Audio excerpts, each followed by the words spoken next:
రేవంత్ రెడ్డి ఏమంటాడు, రైతు బంధు వచ్చిందా రాలేదా నాకు తెలియదు, నేనైతే వేసిన, రుణమాఫీ చేసిన అంటే నీకు లెక్క తెలియకుండా అంత డబ్బు వచ్చేస్తుందా అంటే నాకు తెలియదు. అంటే మళ్ళీ ముఖ్యమంత్రి దేని గురించి కూర్చున్నాడు మళ్ళీ అంటే ఇవన్నీ లెక్కలు తెలియనంత తీరు లేదా, అంత టైం లేదా అసలు?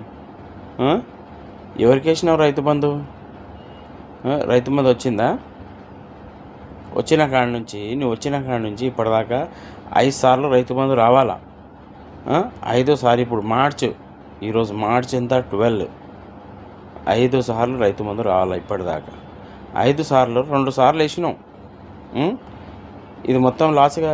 అప్పుడు ఏం చెప్పినావు? కేసీఆర్ రైతు బంధు వేసేటప్పుడు గుట్టలకు వేస్తుండు, రప్పలకు వేస్తుండు, అది చేస్తుండు, ఇది చేస్తుండు. నువ్వు మినిమం 5 ఎకరాలనగా మినిమం వేయి. 5 ఎకరాల కానీ చెయ్యి. 2 ఎకరాలు వేయడానికి చేతన అవ్వట్లేదు. నువ్వు కేసీఆర్ కుటుంబం మీద ఏడ్చినావు. అవతలకి ఒక ఏళ్ళు చూపిస్తే నీకే 4 ఏళ్ళు చూపిస్తున్నాయి. అవతలకి ఇట్లా చూపిస్తున్నాం మనం. ఇవి 4 ఎక్కడ చూపిస్తున్నాయి? మనకే చూపిస్తున్నాయి.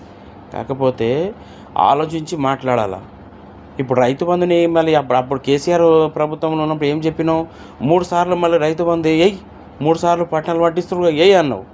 నువ్వు ఒక్కసారి 2 సార్లు నీకు అవుతుందా? చేతన అవుతుందా 2 సార్లు వేయడానికి? రైతు బంధు ఇప్పటిదాకా ఇంకా 3 సార్లు వేయాలి. ఇప్పుడు వేయి మళ్ళీ.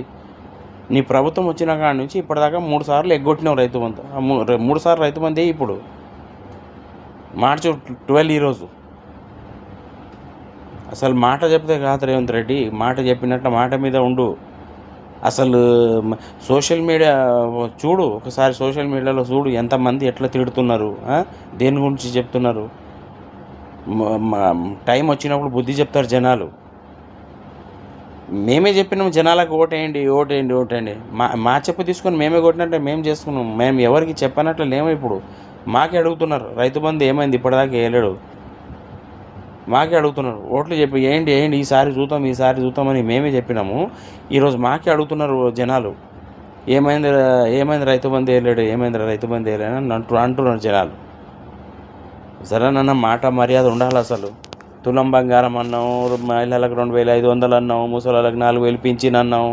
ఎన్ని హామీలు చెప్పినావు? అన్ని అబద్ధాల హామీలేనా?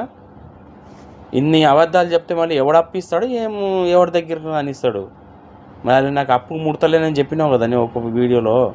అట్లే మళ్ళీ ఎవరిస్తారు అప్పు?